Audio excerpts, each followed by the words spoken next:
Brigitte Lahaie, Sud Radio, le sexe au conseil.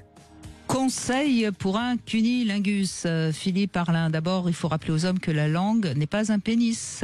Donc, c'est important parce que la première erreur que font les hommes, ça c'est une enquête que j'ai menée auprès des femmes, c'est de s'en servir en pointant un peu et en essayant de faire une langue bien rigide en érection, ce qui n'est pas forcément le mieux. Une langue plus douce est plus intéressante pour la plupart des femmes. Donc faites comme si vous dégustiez un esquimau, quoi, enfin une glace, quoi. Et puis surtout quand vous êtes un peu fatigué, vous avez le droit de faire des petites pauses et à ce moment-là vous pouvez poser votre bouche sur l'intérieur de la cuisse ou juste sur le pubis, ou vous pouvez utiliser un tout petit peu vos doigts, ça c'est pas grave, plutôt que tout d'un coup arrêter parce que vous avez une crampe, voilà. N'oubliez pas que ce qui marche le mieux, qui plaît le plus aux femmes en ce moment, c'est le womanizer. Donc en soufflant un peu d'air chaud, en général ça fonctionne pas mal. Il faut un petit peu il y a des femmes, surtout les femmes qui ont du mal à se lâcher, etc. Il faut un peu la surprendre lorsqu'on fait un cuni. Donc il faut pas hésiter à changer les mouvements, à faire des petites choses qui pourraient justement la surprendre, comme étirer les petites lèvres ou les grandes lèvres, voire éventuellement également introduire l'index. Voilà.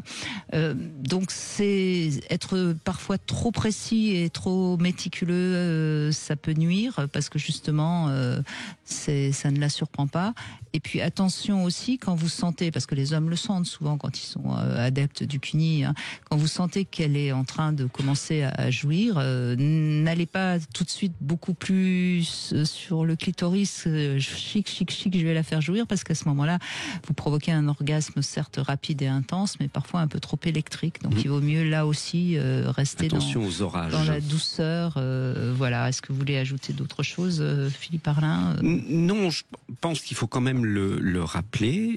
Chaque femme a un clitoris et chaque femme est différente. Alors il y a des, oui, mais faut qu'on arrête, nous les hommes, de penser que ce qui a fonctionné avec la partenaire d'avant devrait fonctionner. On a peut-être été le dieu du clito et du cuni avec Cécile, mais mince, Annie ne fonctionne pas pareil. Mince, et il y a un moment, il faut apprendre à écouter, à découvrir, et je pense que c'est ça. En sexualité, c'est jamais croire que l'on sait et accepter d'apprendre, de découvrir, d'être curieux. Ça va à la fois augmenter le plaisir de l'autre, cette curiosité, et ça va peut-être nous permettre de trouver les bons interrupteurs.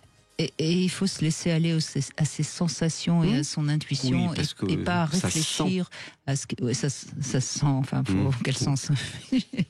En tout cas, il faut pas réfléchir à ce qu'il faut faire, mais il faut se laisser aller dans ses sensations et son intuition. Exactement.